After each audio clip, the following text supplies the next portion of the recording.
Welcome to Cities on the Move. I'm your host, Stephanie Passingham.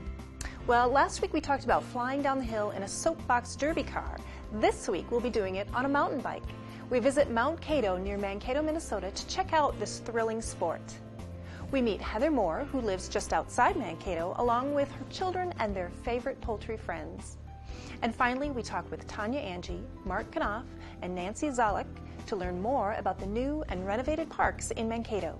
Stay tuned for Cities on the Move.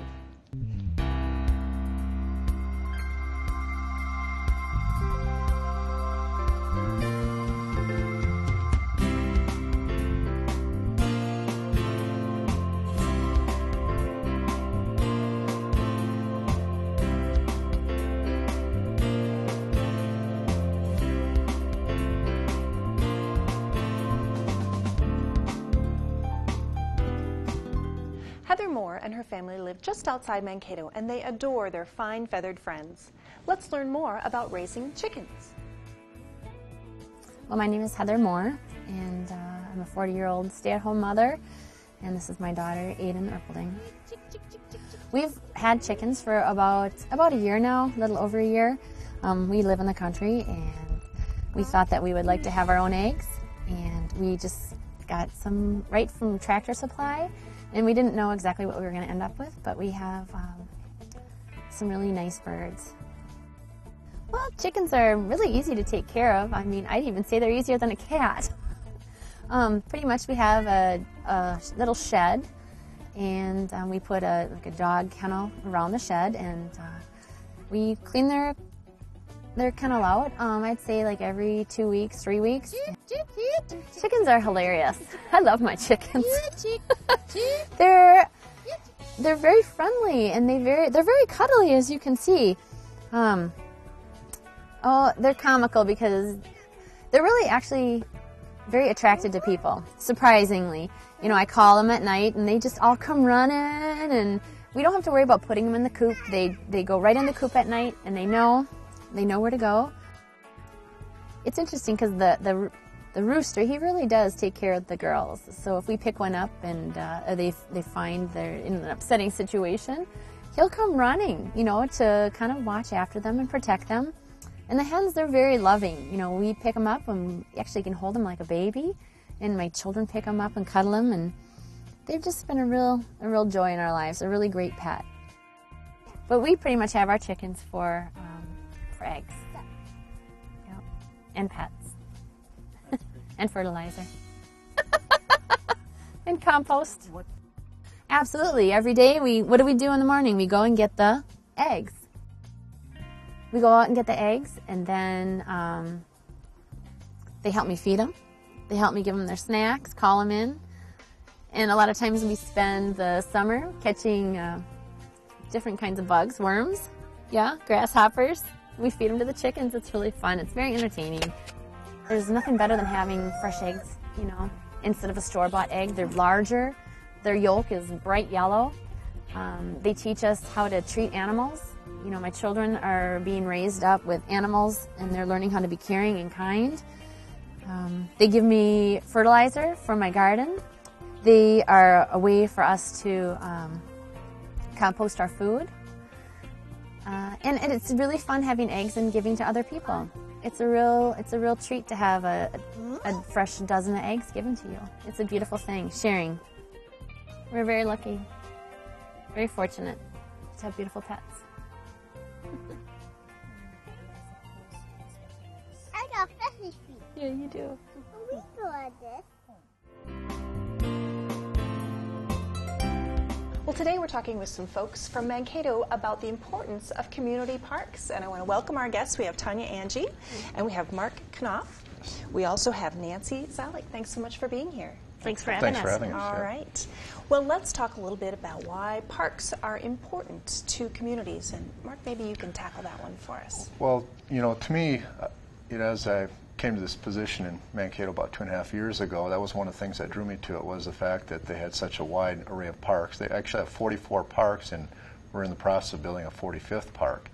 And the big part of it is really in the word community, is it is a community place to gather. It is a place for people to come together to share common interests. We have in our wide variety of parks, you can do anything from going to a swimming pool to a swimming hole to disc golf. We have areas where you can practice golf. We have places you can play baseball, tennis, just about everything, even ice skating in the wintertime. And it allows a place for people that live there to come and share those experiences, to get out.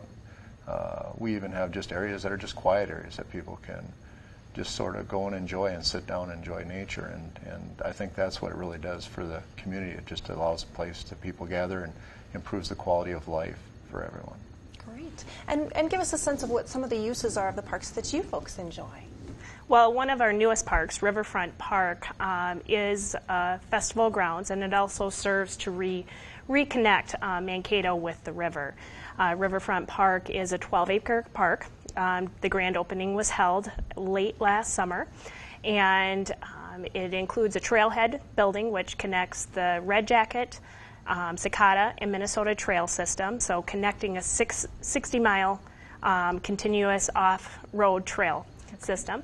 It reconnects us with the river and reestablishing our river access. Mankato has the need for our established flood wall, which protected us well earlier this spring. Sure. But we're able to now enjoy the pristine views of the river from the park. And one of the main features of the park is that it does have a 12,000 open seating amphitheater, which this summer we will start holding concerts and events. Lori Line is scheduled to appear. There will be 2 or 3 other events, as well as Ribfest will be held at Riverfront Park. Talk a little bit about the process of developing a new park, because most cities don't create new parks. They're kind of already established unless they're expanding kind of out into the countryside. What is the process? I mean, this is right in the middle of the city. It is, and a park developed within our city center or our core of our downtown doesn't happen very often, especially for a 12-acre park. The planning process for this park actually goes back to the 80s when Riverfront 2000, which was a downtown planning process, was established. The community had said at that time, we want to reconnect ourselves with the river, and one way to do that is through a connective park system. That vision had then been extended into the City Center Renaissance Plan, which was reestablishing the Riverfront 2000 vision, as well as through Envision 2020, which was Greater Mankato's community visioning plan. Okay. And then had really, within the last few years, came to a call of action. All right. Now, Nancy Zollick, you are here kind of as a foundation member, and we're going to talk about park restoration just a little bit. But what was your observation as this, vision was coming together, and what did you think, and how did it turn out as a community resident? Well, I've been a lifelong member of the Mankato area. My family has had a business in the community for 100 and some years in the downtown area. So I actually remember back in the 80s when they started talking about this idea, and it just seemed so far off in the distance, but it's such a wonderful idea. So to now think that this summer we can go to a concert or an event there, it's just really phenomenal to watch that whole process happen and actually come to fruition now.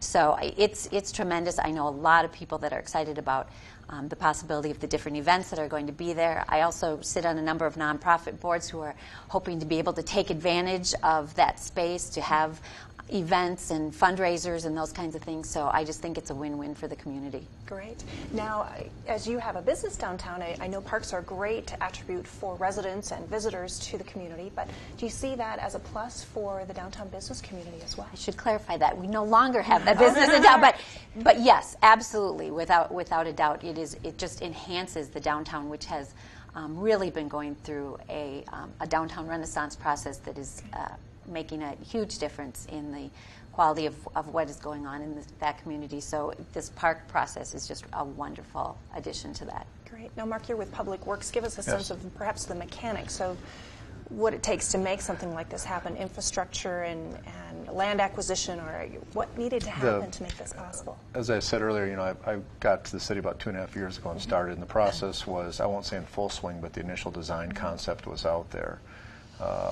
And after the initial design concept is done, you go through the bidding process and all that, and not to get too involved or too technical, but we, for that particular project, we broke it out in two parts. One was for the actual infrastructure part, which was to build the amphitheater, the roads going in, the parking, that type of stuff, and the trail system. And then the other part was the trailhead building. It sort of mimics a railroad depot as you look at it. It's very similar to one that actually our folks built up in Kiwanis Park, which is part of that river system of parks that we have. And that was about a one-year process to have it constructed. We still have some things, amenities that would be nice to add to the park, so there's future opportunities if people want to help us be involved in those and turn those into realities. But some of the unique features of the park is we tried to be more environmentally friendly. We did add a canoe landing, and we tried to use that with some recycled concrete slats that we were able to do. The water system for the park is, Mankato is unique. We're a regional leader in how we utilize our wastewater, in that we actually have reclaimed wastewater, which is a very high quality, and we use that to irrigate the park. And so that keeps us from using deep water aquifers. We have stormwater rain gardens that we use there, and just some other unique amenities to the park as far as the construction that made it unique. And that's kind of the process. There was community involvement or an understanding of the community that they did want these environmental aspects included in the park itself. And Mark had touched on that, but we even had some community volunteers that had stepped up to the plate with the final touches of the park, such as helping with the landscaping, helping clearing brush, etc., which was a great partnership forming. Mark did touch on also some future opportunities. Within the park, we in the future looking to add more public art. The Mankato piece, which was relocated from a downtown development site, was relocated to the park for its permanent placement, but also looking for a sponsor for building the amphitheater, permanent shell over the amphitheater in the future. Great. Now, did the city own the land there, or was that an issue that you had to deal with? Was that already in your possession? The land purchase had occurred approximately 3-4 years ago. The previous landowner had contacted the city because he was aware that this was of an interest by the community to develop a park. Very community-minded. All right, great. Well, that certainly was a huge undertaking, but you also, not only in addition to developing a new park, you've restored another park in town. Tell us a little bit about the restoration of Sibley Park and what that entailed and why it was important. Well, and you had touched base on the development of a new park, but with our entire park system, all existing 44 parks, we think that it's extremely critical to balance the needs of all those parks because it does serve our community and region well. Riverfront Park is a regional park as well as Sibley Park, and Sibley Park recently has gone under extensive renovations and recapturing it as a jewel of our park system. Riverfront Park does serve an anchor of reconnecting us with the river, and on the other side, Sibley Park does the same. And Mark can talk about some of the recent improvements. Yeah.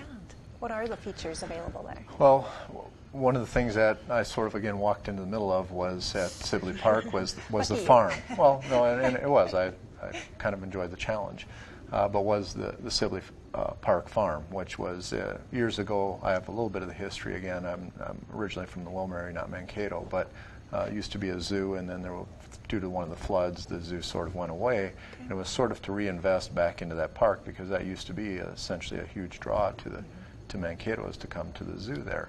And did some work with the Mankato Area Foundation, but with Al and Erla Fallenstein, through a generous donation, were able to put up some buildings there to get some additional animals for the park. We have cows and pigs and the standard barnyard animals that are there, and we even have some alpacas and miniature horses. But that was sort of the first step, and I don't know if that had a synergistic effect. I tend to think that it does, but CHS, who is a neighbor to us, does soybean processing. They approached us with wanting to do some stuff for the park, and through that we were able to recreate. There used to be a pergola that sat on the Oak Savanna. There's a hill that separates the north and south side of the park, very large hill, And through a generous donation of about $100,000 from CHS, we were able to reconstruct a pergola there. Actually, it's all made out of steel now, so it should have a little bit longer lasting effect.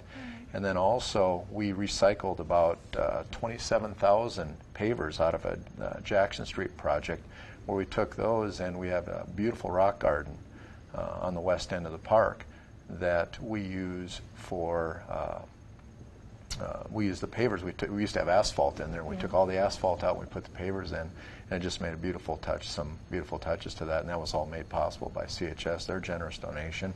And then a lot of the things that were done in the farm was made by a generous donation, again, from the Fallensteins. And then we also had another anonymous donation for about $20,000, where we're converting an old shed into a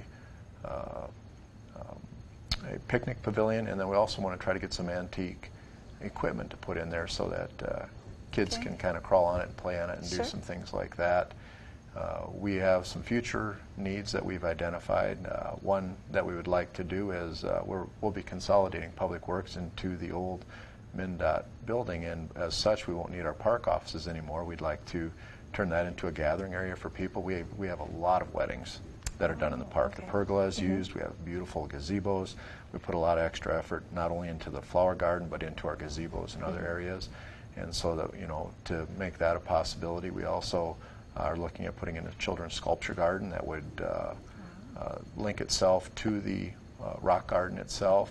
And then we're always looking to do improvements to the farm area. I mean, ideally, we would want to build an interpretive center out there.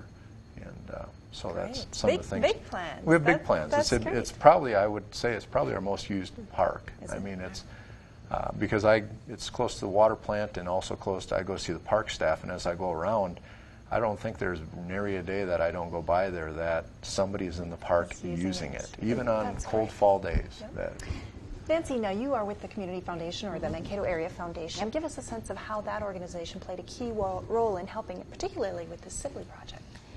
Well, as Mark said, we did receive a generous donation from Al and Erla Fallenstein, and they left us money in their will, and they designated that they would like the funds to go to the park systems, and so that just happened to piggyback off their project. Perfect timing. We knew that they were doing something like that, and after speaking with the family, we knew that it was mentioned that Sibley Park is a jewel of Mankato, and it really is. It is just a beautiful little park, and we knew that Erla Fallenstein in particular loved the rose gardens in Sibley Park, and really that was a place that she was particularly passionate about, so it seemed very appropriate for the funds that we received to be then forwarded to the city in their renovation of the Sibley Park farm and the area. So, is that an opportunity that's available? These guys have mentioned some of the other wish list items for both Riverside and for Sibley.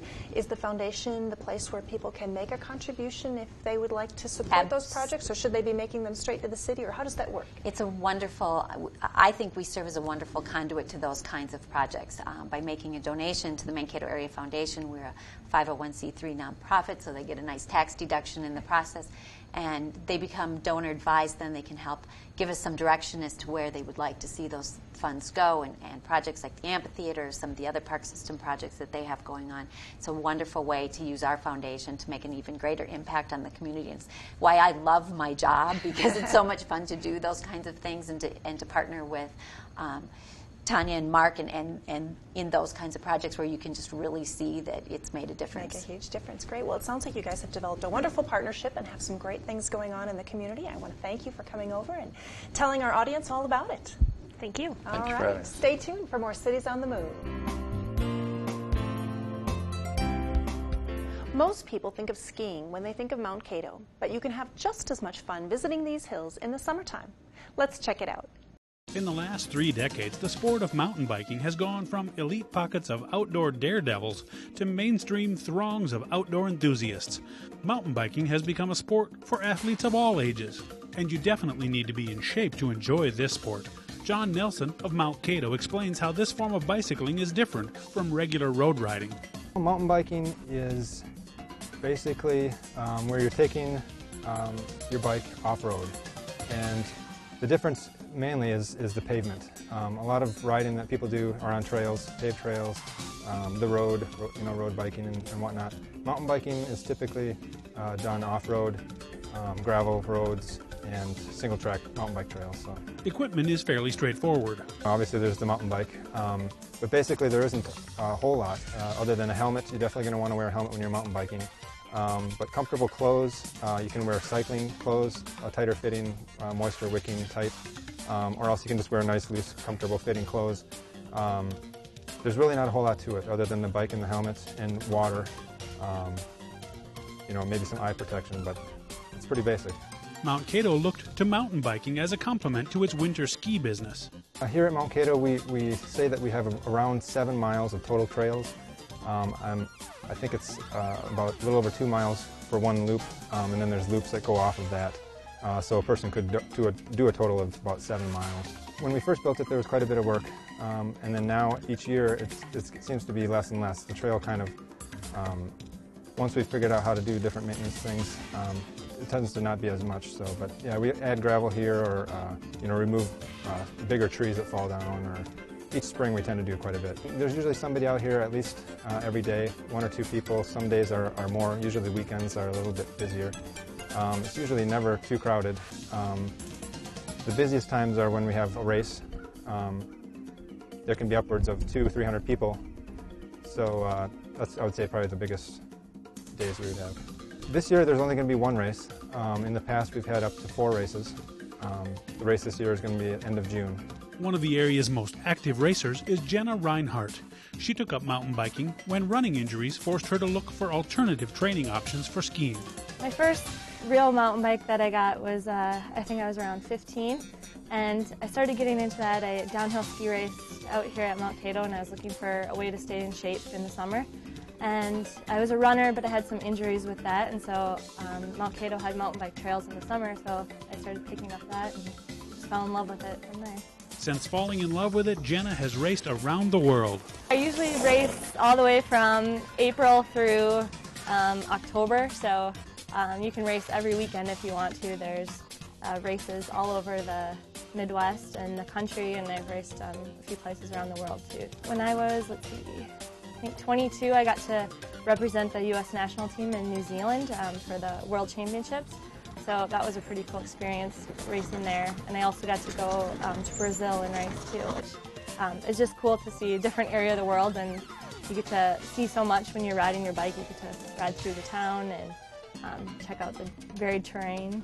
Jenna spends time on the trails nearly every day to train. I train about 6 days a week, so usually get 1 day off, but all week, I guess. Couple, anywhere from 2 to 4 hours a day. Competitive bikers often modify their bikes to accommodate the more aggressive pace and course. The biggest differences is just making your bike lighter is always the goal. The lighter bike obviously is going to climb a little easier, and the differences in bikes with suspension too.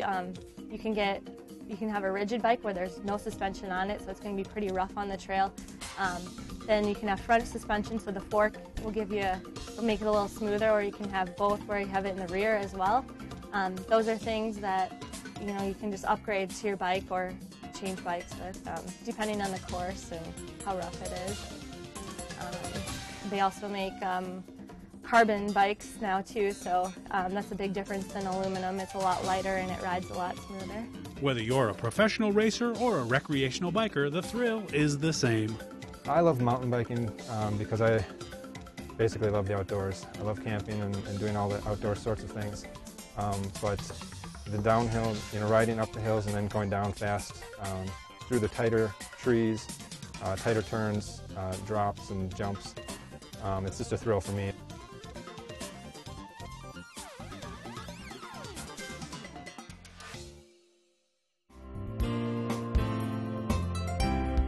And now for the calendar of events. The Betsy Tacy Society invites you to a dedication ceremony at 6 p.m. on Thursday, May 20th. A literary landmark bronze plaque will be presented and installed at the Betsy and Tacy houses, followed by refreshments and tours of both homes. The National Literary Landmark designation is awarded by the Association of Library Trustees, Advocates, Friends, and Foundations. The only other designated National Literary Landmark in Minnesota is the home of author F. Scott Fitzgerald in St. Paul. The event is free and open to the public, but donations will be accepted. The Mankato Moondogs opened their 2010 season against the defending Northwoods League champion Rochester Honkers at Franklin Rogers Park on Wednesday, June 2nd. Game time is 7:05 p.m. There will also be post-game fireworks extravaganza. And Greater Mankato Growth is proud to announce this year's lineup at Songs on the Lawn, presented by XL Energy. Songs on the Lawn takes place at Jackson Park in Mankato's City Center, which is adjacent to the Brett's Building, from 11 a.m. to 1 p.m. each Thursday in June, and that's the 3rd, the 10th, the 17th, and the 24th. Regional bands will perform while local food vendors offer a variety of lunch and snack items. This event is open to the public with free admission and parking. If you have an event to share with our viewers, log on to ksmq.org and post it today. Next week on Cities on the Move, join us as we travel to another great community in the region to learn more about its people, places, and events. Please join us Tuesday, May 18th at 6:30 p.m. on KSMQ for another edition of Cities on the Move. I'm your host, Stephanie Passingham. Good night.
Production of this program is made possible in part through a grant from the Blandon Foundation.